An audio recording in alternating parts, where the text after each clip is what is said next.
Now, Suella Braverman's resignation as Home Secretary has plunged the Conservative Party into further chaos, begging the question whether it was really worth getting rid of Boris Johnson over a slice of cake. I've always made my position with you clear on this, and if a recent YouGov poll of party members is anything to go by, Bojo could be back in number 10 sooner rather than later. 32% of card-carrying Conservatives want Boris to succeed Truss if she resigns, nearly 10% more than Fishy Rishi in second place. So could figures like that entice the former PM back into power? As his most loyal supporter, Nadine Dorries, pointed out in a tweet, Boris is the only MP with a mandate not just from party members, but from the British people. So is it time Boris bounced back into number 10? Send me your thoughts to Dan at GBNews.uk. Tweet me at GBNews while you're there. You can go and vote in our poll too. The results shortly. I'm very fascinated to find out what they are. But to debate this, Tory grandee, the former Cabinet Minister David Mallor, the Star Daily Telegraph columnist Madeline Grant, and Chairman of the Freedom Association David Campbell-Bannerman, who has been leading the campaign to bring back Boris ever since he was undemocratically deposed as PM. So, David Campbell-Bannerman, is it time now for the party to admit what you and I have been saying for a long time? It was a mistake to depose Boris Johnson. Dan, I think you're right. Clearly, it was a huge mistake. I mean, if you just look at it in polling terms, just after Partygate, we are 4% behind. When they got rid of Boris, it went down to 14%, and now it's 36%. I mean, it has been a disaster to get rid of him. I think we can bring back Boris, and if they push Liz Truss aside, and they're trying to do that, I think you're right, their dark forces at work. It's a corporatist plot. We can bring Boris back. There are a couple of impediments. The MPs have to back him properly. And there's the Privileges Committee, which is a jumped-up kangaroo court trying to bring him down. If you can get round that, Boris can be back, and I think it can make all the difference. Otherwise, we face annihilation. David Mallor, would you now concede it was a big mistake that you lobbied so hard for Boris to go, folk like you? No, I don't actually. I think the big mistake was electing Liz Truss. But look, there's only one person responsible for Boris's demise, and that was Boris. Boris could have been a very effective prime minister if he'd been built that way. And it wasn't just him eating cake. I mean, it's a lovely thought. You know, let them eat cake, said Marie Antoinette. Boris ate his cake. But, you know, it was the mess up over, for instance, the deputy chief whip and his inability to deal effectively with that. It was Boris's not being able to lead a government that was capable of getting through a legislative programme, because Boris is a bit of a shambles. You know, he makes a jolly good speech, but he's a bit of a shambles. And the reality is Boris made his downfall inevitable. And I don't see any evidence that if Boris came back, he'd be any better or any different. But I have to tell you, I have never, ever in my life, and I joined the Conservative Party 57 years ago, but I tell you, I'm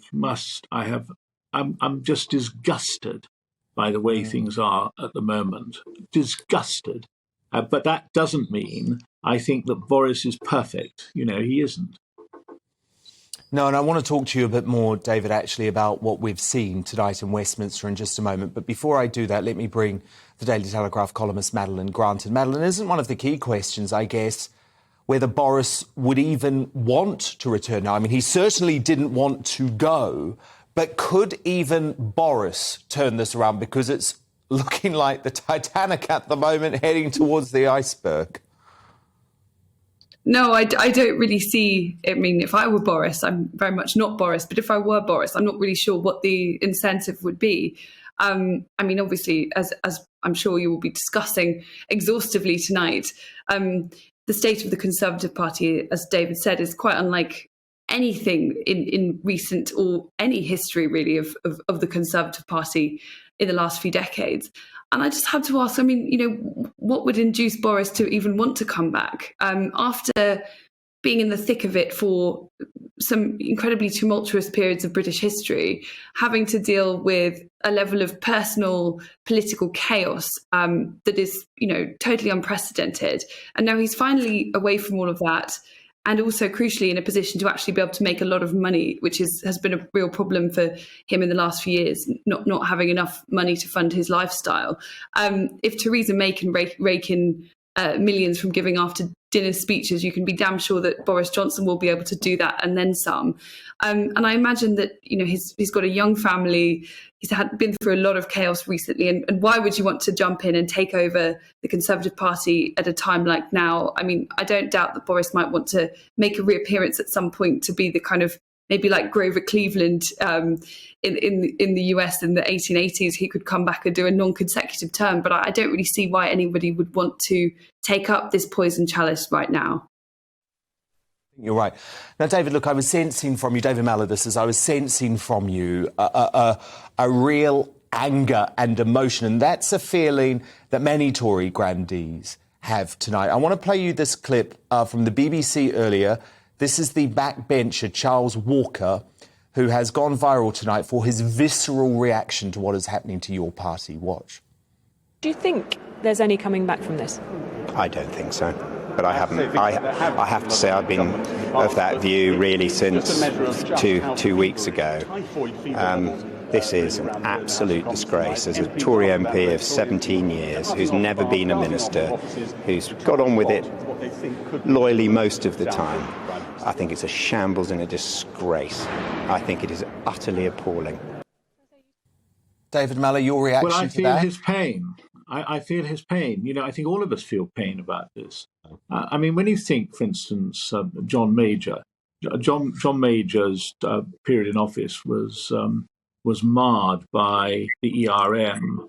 But John Major then, with Kenneth Clarke at the Treasury, they turned the British economy round. And by the time we got to the 97 election, the British economy was in great shape, but it didn't save the Tories because the public by then had delivered their verdict on the Tories. And the Conservatives lost more than half their seats, including mine.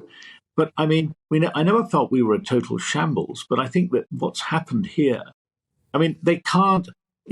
I personally was rather a fan of Suella Braverman. What on earth is she doing sending a privileged document out on a normal email? It's like some of these people, they have their careers in 10 minutes. They get elected to the House of Commons in the morning and they're Home Secretary in the afternoon and they're out on their backside in the evening. These are big jobs. When I was a Home Office Minister for 5 years, I served people like Willie Whitelaw, people who were actually big people. They wouldn't make childish mistakes like that. And I think the tragedy for the Conservative Party is that not only are they going to lose the next election because there just isn't enough time even for a proper administration to turn things around, but I think the Tories could be humiliated in a way that we have not contemplated in many, many decades. And there's no point in us blaming Boris for that. Boris had strengths. He could win elections. Boris had limitations. He couldn't really then govern effectively. But this woman is simply dreadful. And the people she surrounds herself with are incompetent. I mean, I think one day someone's going to pinch me and I'm going to wake up and I'm going to find it was all a really bad dream, David Campbell-Bannerman, though, is that entirely fair, what Mr. Mallow is saying here? Because you have to admit, David, we know there were dark, nefarious forces that were partly behind Boris going, and those same forces, David Campbell-Bannerman, immediately turned their focus on Liz Truss. They wanted to destroy her. They didn't even give her a chance. Well, I agree with that, Dan. I think Rishi was their man. And of course, he's a banker, he's a globalist, corporatist. He's in that world. And that's what they wanted. This is part of a far bigger picture. I just don't believe, these dark forces are there. It's not a conspiracy theory. The World Economic Forum is behind a lot of this. And, what's the game plan? Well, they don't like low taxes. They don't like democracy. And they are exerting their power. And some of these people coming in, actually, their true loyalties to the European Union and to this corporatist setup. And not to their own country. No, very good point. I do feel the pain of David. It has been a shambles. But I think it's part of a far bigger game than Liz Truss. There's a bigger problem going on. Madeleine, just final word to you. Sorry, Madeleine, I just want to give the final word to you. What are you hearing? What do you think is going to happen, Madeleine? Is there a chance that Truss goes tomorrow? I really think that it's end game time now. I think Truss could go at any point. The signals and noises that I'm hearing are wall-to-wall despair and a real sense of shock that this has all imploded so quickly. But no, it's absolutely negative reviews all round. I think that really we're in the very end stages of the Truss administration now. And if anything, the one thing that keeps Truss in power a little bit longer is the inability of MPs to agree on a replacement. Yeah, and reportedly meetings already going on with the chair of the 1922 committee. Madeleine Grant, Star Daily Telegraph columnist, former Tory Minister David Muller, and chairman of the Freedom Association, former Tory MEP David Campbell-Bannerman. Thank you all. That was a really fascinating discussion. So who did you agree with there? Should Boris Johnson return as Prime Minister? Sean on Twitter says, I would love him back. Unfortunately, it won't happen. From Laura, good Lord, no. Let's have Kemi Badenoch instead. And from Carol on the email, yes, bring back Boris. His crimes, in inverted commas there, fade into oblivion comparison to what's going on now. And your verdict is in. This is close, actually. Fascinating stuff. 52% of you agree that Boris should return as PM.